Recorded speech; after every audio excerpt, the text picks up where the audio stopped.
The Torah carefully lists the materials used to build the Mishkan, the tabernacle. Gold, silver, copper, linen, wood.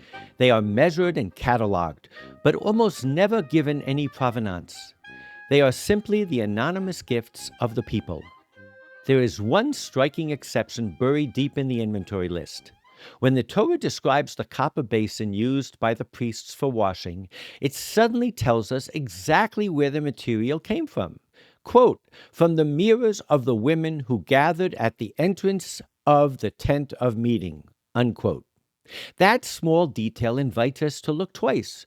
Who were these women? What were they doing there? And why does the Torah preserve the origin of this object when every other material in the Mishkan remains generic? The commentaries gaze into this verse and see very different reflections. Rashi turns the mirrors into instruments of fertility and redemption in Egypt. Samuel David Luzzatto, the Shadal, imagines women who regularly volunteered their labor at the sanctuary. Umberto Cassuto suggests the verse preserves a memory of women lining up to donate their mirrors before Moses' tent. One verse, one unusual object, and suddenly we have a chance to see, almost in reflection, how Midrash itself is made. Welcome to Madlik. My name is Jeffrey Stern, and at Madlik we light a spark or shed some light on a Jewish text or tradition. Along with Rabbi Adam Mintz, we host Madlik Disruptive Torah on your favorite podcast platform and now on YouTube and Substack. We also publish a source sheet on Sefaria, and a link is included in the show notes. This week we read Parshat Vayikel Pekudei. Join us as we explore the sources for a popular midrash about an enigmatic and seemingly trivial detail in the inventory report of the Mishkan. Rabbi, I've read this story, I've heard this story a million times before. And you'll love it every time. I love it every time, but I never realized how enigmatically it was written. You know, it's like sometimes we have the midrash of Abraham knocking down his terachs, his father's idols, and we assume it's in the text. I didn't assume the story was in the text, but at least I thought that the text would kind of have some synergy with it. I think we're going to find that really on the face of it, it's hard to understand. Yeah, okay. Let's go. Let's run with it. Okay, so we are in Exodus 38:8.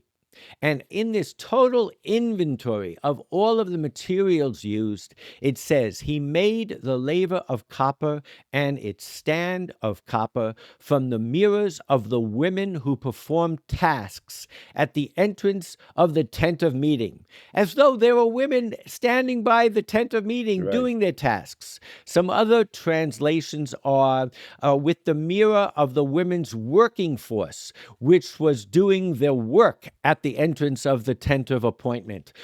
So it was almost as if we had women seamstresses, like you would assume you were in a shirt factory in the Lower East Side. Another translation, JPS, is who perform tasks. It says the precise nuance of the Hebrew is uncertain, tzava, at the entrance of the tent of meeting. And the last one is a translation by Kehot Chumash. It says the legions of women who congregated in the courtyard outside the entrance of the tent of meeting. I think what's really not bothering but kind of triggering everybody is it says b'marot hatzvaot. Right. Hatzovot is a hard word. Asher tzavu. So we all know the word tzava from army, from a group of workers, but it certainly makes it sound like anything than the Midrash that we all know, and it's a tease. I'm not telling you what the Midrash is for a few seconds, but it's almost a union, a group, and like you and I, Rabbi, should know exactly who these women Correct. are. I think the Kahat Chumash, which is the Chabad Chumash, legions of women is probably the most literal, but it's hard to know what that means. I don't know what legions of women mean. That's why everybody translates it differently.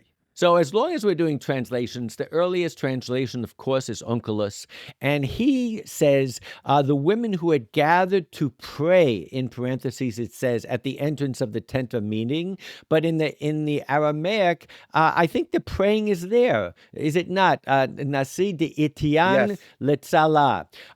So Right, means again, to pray. it's a group of women coming to pray, and certainly, we always focus on a minyan needs men, but there are plenty of places, maybe even a kever rochel or something, that you do find that are specifically or by self-qualification, women go to pray. It seems to be one of those places as well. Now, again, what I want to do is say how different this is than everything else that we're reading in the Parsha, because everywhere else in the Parsha, it says, like in Exodus 35:29, thus the Israelites, all the men and women whose hearts moved them to bring anything for the work that God through Moses had commanded to be done. Rabbi, it is not alien to this parsha that women were giving. I almost wanted to do a whole episode on the amount of times that it says ish ve'isha. There will be some takeaways from today's parsha to see how women-friendly or women-inclusive it is, but even if you forget about the mirrors, there are so many times in our parsha that almost nonchalantly, it talks about men and women were giving. So that's not what is unique here. Yeah, well, that's for sure. I thought you were going to say that it tells you about philanthropy, that not only men are philanthropists, but women are philanthropists too. Let's save that for the appeal this week, this Shabbat. But meanwhile, this kind of bowl of washing does come up later, and we're going to see a reference in Numbers and a reference in the book of Samuel are going to help us start to untangle this mystery. In Numbers 5:17, it says, "The priest shall take sacred waters in an earthen vessel and take some of the earth that is on the floor of the tabernacle. The priest shall put it into the water." This was a trial by fire, a trial by some sort of physical change, where the sotah, the woman who is suspected by the husband for cheating, they go through this ceremony, and the assumption is that they're taking the water from this copper vessel that we're discussing, moving it into an earthenware vessel, and this is where, between this and our verse, we get Rashi quoting the famous Midrashim, which we will quote now. So we're kind of going to go to the end game, talk about the Midrashim that explain this strange situation, and then go back and try to parse it. So Rashi says, the mirrors of the women crowding, the Israelite women possessed mirrors of copper, into which they used to look when they adorned themselves. Even these they did not hesitate to bring. Notice Rashi is already hedging his bet. He's not saying that it's made only from the mirrors, but he says, and included in the other contributions that they're bringing is also from these, and it says, they did not hesitate to bring as contribution towards the tabernacle. Now Moses was about to reject them, since they were made to pander to their vanity. So this reminds one of all of those great Hasidic stories where it seems that the glutton becomes the most holiest. So here is the women who are vain and looking into their mirrors. Moses wants to shoo them away, and like that boy with the whistle on Yom Kippur, and the Midrash, this is not a Hasidic story, this is a Midrash, says, God said to them, accept them. These are dearer to me than all the other contributions, because through them the women reared those huge hosts in Egypt. And now he's going to explain.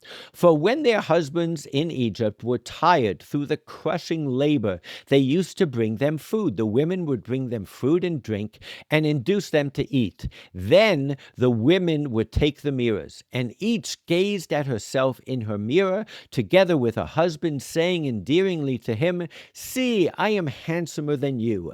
Thus they awakened their husband's affection, and and subsequently became the mothers of many children, as it is said, I awakened thy love under the apple tree, referring to the fields where the men worked. This is what refers to when it says Marot Hatzavaot, the mirrors of the women who reared the hosts.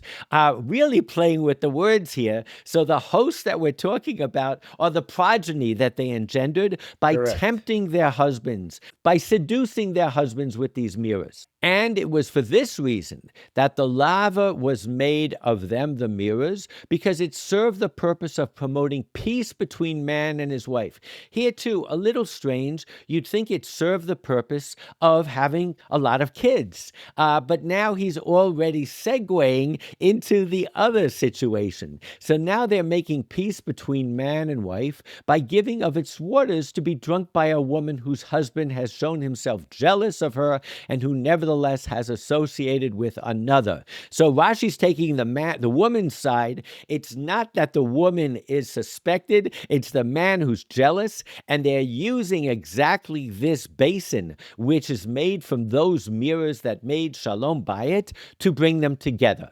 and thus affording her the opportunity to prove her innocence. He says, Rashi goes on, you may know that the marot mentioned in the text were really mirrors. In the Hebrew, it says, V'tedah lecha shehein marot mamash. So what does the translator take that to mean? He takes it to mean that they do not mean something else that marot means. They do not mean visions or appearances. So the translation and the commentary that Rashi throws out actually, Rabbi, became almost a favorite of mine, that the marot nashim was the vision of the women. Right. It was their sense of beauty. It was sense of appearance. You like just the love rejected explanation. I do, and and every rejected explanation has its day, right? So anyway, they make a point of saying that the contribution of the mirrored copper was so unique that it actually wasn't tallied in the inventory that is the actual subject matter of our parsha. Rashi does use the French to help us understand it, miroir in all French. So we have a really nice Rashi. So really, this is the famous Rashi's quoting the famous Targum. But again, Rabbi, once you read the verse and once you understand that there are multiple problems, one, what is this multitude? Two, what is this almost service that they seem to be serving regularly in front of the tent of meeting? There are so many questions here. The fact is, we're just now inaugurating the tent of meeting. So how can they even make a reference to people gathering on a regular basis in front of a tent of meeting? But I did notice, Rabbi, that something happens here that I know you love, and that is a hapax legomenon, that this is the only time in the Torah that the word mara'ah is used. So we only have one instance to mirror. Maybe that says something about the lack of vanity in our culture. We have a lot of words we discovered last week for turning things upside down. Only one word for mirror. That is actually great that that's true. Okay. So what that shows is that you only know that it needs mirrors in context here. It's not like you know it from somewhere else. Yeah, absolutely. And there is an article in thetorah.com by a professor, Rabbi Rachel Edelman, and she says that the word mareh is similar to an Akkadian word namaru, which comes from the word to see. But she also says, and I found this fascinating, Akkadian has a second term for mirror as well, mitzalu. I felt that had the word cell in it. That had the word selem. That had the word image in it. It's not that surprising, Rabbi, that we have an issue with something that has to do with showing an image. Right. Right. It's sure. You're looking at yourself and you're looking at the image of God. Is that even allowed? So I think that it's a strange object, but it's a trigger for us to evaluate what's going on here. And now, a word from our sponsor. If there's one thing we value at Matlik Podcast, it's reading texts and talking about them. That's why I'm excited to share something I created called Voice Gift Play. It fits in the palm of your hand like a remote control and clips onto any book. It's inspired by those old school museum audio guides, but this is personal. Voice Gift Play stores up to 10 hours of audio across 999 numbered recordings. You simply enter a number to record a comment, memory, or explanation, and enter the same number to play it back. It's perfect for B'nai Mitzvah practicing their laning, capturing Grandpa's favorite tune, or recording Chad Gad Yar in a voice that matters. Go to voice.gift. That's www.voice.gift and use code MADLIK for 15% off. Thanks. And now back to our podcast. So the second external quote in the Tanakh is absolutely fascinating. And a lot of the commentaries bring it. It's from 1 Samuel 2:22. If you remember, who was having trouble having a baby? Chana. Chana. So Chana. Chana, who invented the silent prayer, is barren. And she goes to the temple and she meets with Eli and she promises that if she has a child, she will dedicate that child to God. That becomes Samuel. That part of the story is over. And now we get to Eli, who was the Cohen who helped her. He was very old. When he heard all that his sons were doing to all of Israel, and how they lay with the women who performed tasks at the entrance of the tent of meeting. So you could make a case this is totally irrelevant in terms of subject matter, but very relevant The in word terms is of there. was Right. this thing. There were women who performed tasks at the entrance of the tent of meeting, but you cannot ignore that there's innuendo here, that the sons of Eli were sleeping with them. So there was something amiss going on. It says, and many of the Jewish commentators all try to water it down. They said they weren't sleeping with them, they were delaying them. These are women who had just given birth and wanted to give the sacrifice that you have to give 30 or 60 days after giving birth. They were delaying them. They were stopping them from going home and laying with their husbands. The rabbis have a real problem with this innuendo. But Josephus says that the sons of Eli were guilty of impurity with the women that came to worship God at the tabernacle, obliging some to submit to their lust by force. So Josephus probably did not make this up. This was a common interpretation in his day. So now things are starting to get a little bit more interesting. There's a slight amount of innuendo, Rabbi, I would say, with just the vanity of the mirrors that Rashi was talking about, but he flips it like the Baal Shem Tov would. You would think that they were grubber. You would think that they were vain. No, their intentions were good. Now we have a situation where they were actually part of. They were obviously on the receiving end. They were not the protagonist. But again, these women who were gathered were engaged in no right. It does become kind of fascinating. Amazing. So, that's so interesting that you take a verse that is completely unconnected, but then you see that this idea that women had this role. And I just want to point out that in the Torah, that role is in the temporary tabernacle. By the time we get to Samuel, there still is no temple, but at least the tabernacle is more established. So if you have a role that was already in the book of Samuel, that's probably a role that continued to exist.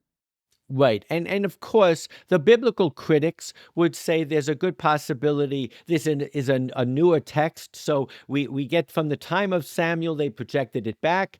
Right. I'm saying that they borrowed the idea from the Torah. We don't Right, need and any of that. you don't need it, but there is You a don't need it. connection Right. between the two. So Correct. there is, I'll give you a number of different explanations for what is going on here. Roman DeVoe, who was a Catholic scholar, writes, these women, he compares them to the young women who in pre-Islamic Arab society would keep watch over the kibbah containing a tribe's idols. I guess I thought back to, was it Rachel sitting on her father's teraphim? So he sees these women gathered there as gods. Shadal is very pragmatic. He says that the reason they use copper of the mirrors is, first of all, very pragmatic, because to make a mirror out of copper, it has to be highly polished form of copper. Right. It can't have any contaminants in it. So he wasn't referring back to any other stories, any other narrative. They just said, oh, you got some mirrors? Let's use the copper from those mirrors. Then he goes, the women who assemble, perhaps the meaning is similar to the phrase to serve in the service. La yavo letzavav tzava, to serve in the army, to serve in the service of Well, God. it's the same word. Sovot is like the word sava. Right. So he says, meaning a fixed time to perform labor for a day, 2 days, or whatever period it may come from. So in his read, there were women who got together, who came as a group to contribute to building the tabernacle. Thus, some of the women established for themselves a regular practice of going to the entrance of the tent of Moses, which was called the tent of meeting. See, that's also a problem, because we're at we're not even dedicating the tent yet, and all of a sudden there are women showing up. So he makes it the tent of Moses. There, everyone would bring their contributions. He says there they performed work connected with the sacred donations, for example, spinning the goat hair or doing other kinds of work. These women donated their mirrors.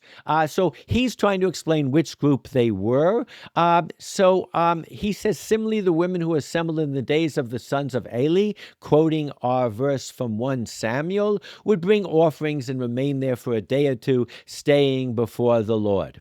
He goes, the verse that we started with related to the craftsmen. Bezalel made the copper bronze washing basin for the divine dwelling, and the stand and the basin out of the mirrors of the women who served at the entrance. Copper was in fact the material out of which most mirrors in the ancient Near East were doing. So everybody is trying, in a sense, to explain what these groups of women were, what they were doing there. One of the commentaries explains that, in fact, the mirrors were not out of vanity.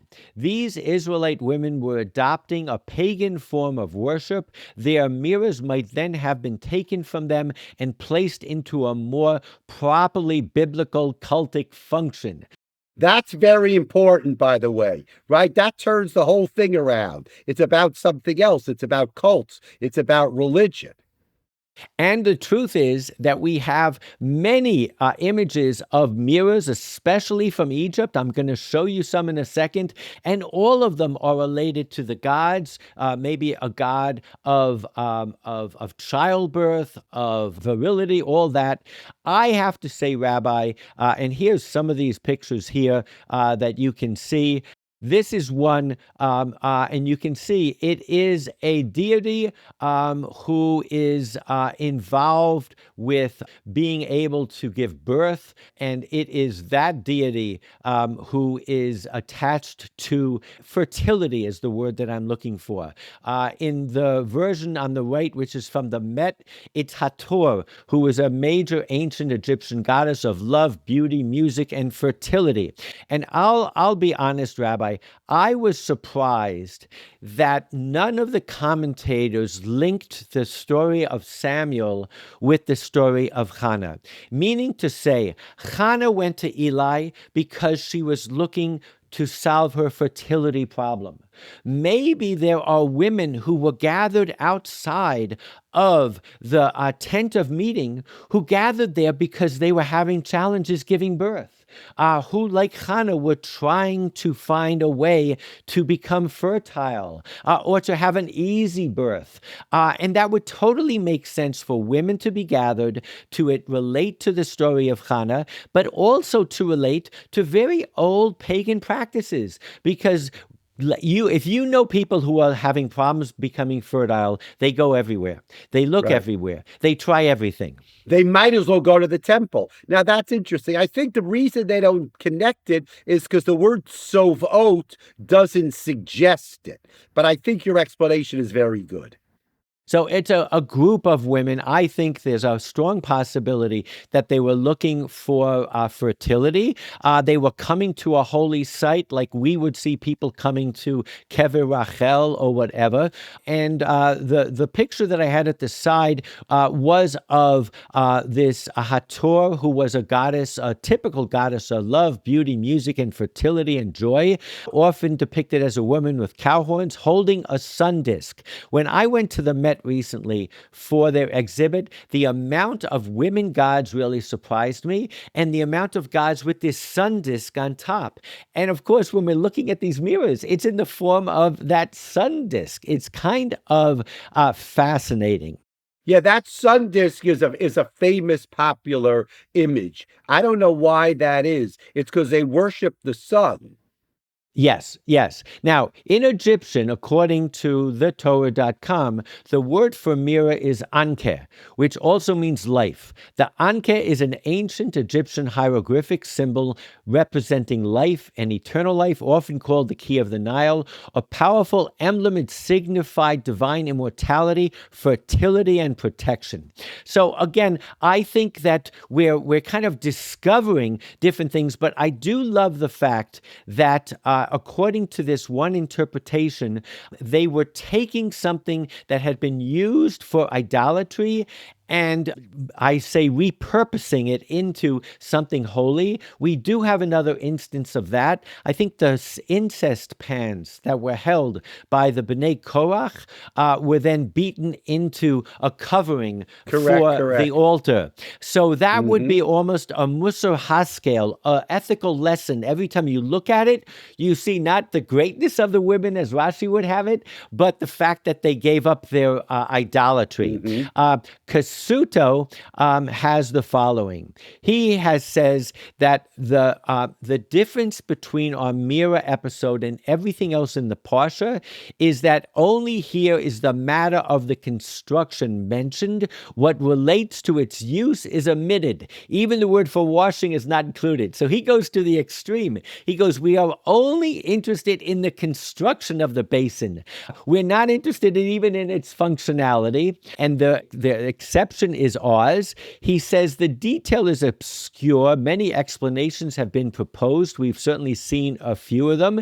He says, according to some, it seems that the intention is to indicate that the lever and its base, the basin, were not made from the material of the Lord's offering, designated for service. This is because they themselves were not directed for the sacred service, but only for preparing the priest. He's trying to say why the basin was not even included in the inventory. He says the mirrors that the women brought were therefore a unique category, not included among the sacred contributions. He says perhaps an ancient poetic tradition told that the woman, moved by generosity of heart, came in great numbers to present before Moses the objects most precious to them, such as their mirrors. And I must say, in all of the images of the mirrors that I saw, they belonged to wealthy people. These were like jewels. They would stand there in a long line, literally assembling in ranks at the entrance of the temple of meeting before the tent of Moses. And he says, since the matter was already known to the audience through poetic tradition, the hint would have been easily understood. So this is a typical Cassuto move, and that we read the Parsha year in and year out. There's certain expectations of what the audience knows. There are times when the audience winks. He is trying to Right. give some feet for the Rashi quoted Midrash, that people would understand some of the Right. background. That they would wink and they would think about that, which is great. Yeah. So again, I just find all of this fascinating. But if you do buy into any of the explanations that relate to idol worship, that relate to Eli's time, where the women were maybe just hanging around the temple, some commentaries even go so far as to talk about Kadesha, a women harlot. It seems that both the text of the Torah and the rabbis were going out of a way to hide it. Perhaps on account of its unseemly nature, the details were omitted or expunged from the Torah's account. So, Rabbi, the way I want to conclude is, my dad was an art collector. And in the art world, there's something called a found object. I mean, Andy Warhol might be the most famous. He took a standard can of Campbell's tomato soup and he made it into a piece of art. And people said, "What's that? You're just finding something." The idea of finding a found object and by putting it on a pedestal and knowing that it has a history, in and of itself encourages people to think about what they know differently. The idea of dignifying commonplace objects in this way was originally a shocking challenge to the accepted distinction. It continues to arouse questioning. Rabbi, I am going to suggest today that we might have the first instance of a found object as relates to not so much art, although certainly Bezalel and the people involved with building the temple were considered craftsmen, but even if with regard to holiness. And that the idea, and that's why I love Cassuto's argument saying, they don't even talk of what you do here, about the washing. What we are talking about is making something holy and making it holy from a found object. And the beautiful thing about a found object, like Midrash, is that everything is in the eyes of the beholder. Everybody comes and sees in it their own idea of where it came from. That's amazing. I want to tell you something. That's amazing. Your father would be proud. That's a so great I'm going way to to finish with one more step. I am showing a picture of a Menashe Kadishman sculpture, and it's a sculpture about birth. And he gave it to the town in Israel, and all of a sudden a custom spread. This goes back 15 years amongst the Orthodox Jewish community of Israel. Young women have been reportedly flocking to the Ramat Gan National Park in the suburb of Tel Aviv, where sculptures of Menashe Kadishman are lying. And what they're doing is, one of the artworks in question is also titled Birth and shows an abstract figure which appears to be a pregnant. Another sculpture shows a round hollow in its center where the womb would be. In recent weeks, visitors were stunned to see Orthodox women sitting on the sculptures or lying flat on their surfaces while reading Tehillim, while reading Psalms. The city had to issue the following edict, Rabbi. We inform the public that this statue has no special powers and is merely one of the many works of art on display in the park. So I just love it that this concept of imbuing something with powers, it comes from the people, not from the object. And that's ultimately why it was so important, I believe, to mention the provenance of this wonderful basin in the Mishkan. That's amazing. Really good today. Yashikoach. Shabbat Shalom, everybody. Enjoy the double parsha, the end of the book of Shemot. Next week, we're going to begin the book of Vayikra. Shabbat Shalom. Amen. Shabbat Shalom. See you all next week.